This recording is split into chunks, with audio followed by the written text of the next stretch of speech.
नमस्कार, Ujjwala home kitchen मध्ये तुमच्या सर्वांचे खूप खूप स्वागत आहे। आज आपण खेकडा बटाटा भजी कशी बनवायची ते बघणार आहोत। चला तर मग सुरुवात करूया आजच्या रेसिपीला। 2 बटाटे हे स्वच्छ धुवून किसणीने किसून घेतलेले आहे।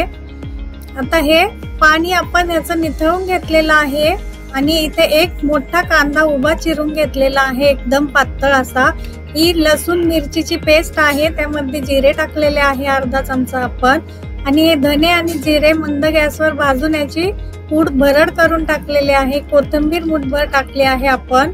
हे 3 मोठे चमचे बेसन पीठ आहे, हे छान असं मिक्स करून घ्यायचं आहे। आणि 3 छोटे चमचे आपण तांदळाचं पीठ टाकणार आहोत, यामुळे आपली भजी फार कुरकुरीत क्रिस्पी आणि छान होणार आहेत। हे सर्व मिश्रण आपल्याला असं चमच्याच्या किंवा हाताच्या साहाय्याने मिक्स करून घ्यायचं आहे।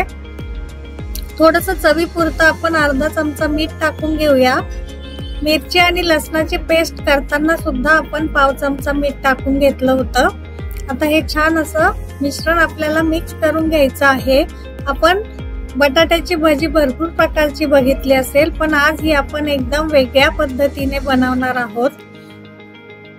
नक्की ट्राय करा। तुम्हाला जर अशाच नवीन नवीन रेसिपी करायला आवडत असेल तर नक्की एकदा चॅनलला भेट द्या। तेथे अनेक प्रकारचे व्हिडिओ मी शेअर केलेले आहेत। आता कढईमध्ये आपण तेल गरम करून घेतलेलं आहे। तेल छान असं कडकडीत गरम करायचं आहे आपल्याला। आपलं तेल गरम झालं की नाही हे आपण बघायचं आहे। तेल छान गरम झाल्यानंतरच आपण भजी सोडायची आहे चमच्याच्या किंवा हाताच्या साहाय्याने। हे बघा, फार टेस्टी लागतात ही भजी, आणि थंडीमध्ये काहीतरी गरम खाऊशी वाटलं तर नक्की ट्राय करा। आपण जर नवीन असाल तर चॅनलला नक्की एकदा भेट द्या। तेथे अनेक व्हेज नॉन व्हेजचे डिशेस अवेलेबल आहे। भाताचे सुद्धा अनेक प्रकार आपण सादर केलेले आहेत। ब्रेकफास्ट साठीचे सुद्धा अनेक वेगवेगळे प्रकार आपण तेथे करून दाखवलेले आहेत। किंवा तुम्हाला पुढची रेसिपी कुठली बघायला आवडेल हे सुद्धा मला कमेंट मध्ये तुम्ही नक्की सांगा। त्याप्रमाणे मी नक्की छान छान डिशेस घेऊन येण्याचा प्रयत्न करेल। चॅनल नवीन असून सुद्धा तुम्ही एवढा छान प्रतिसाद दिला त्याबद्दल तुमच्या सर्वांचे मनापासून धन्यवाद।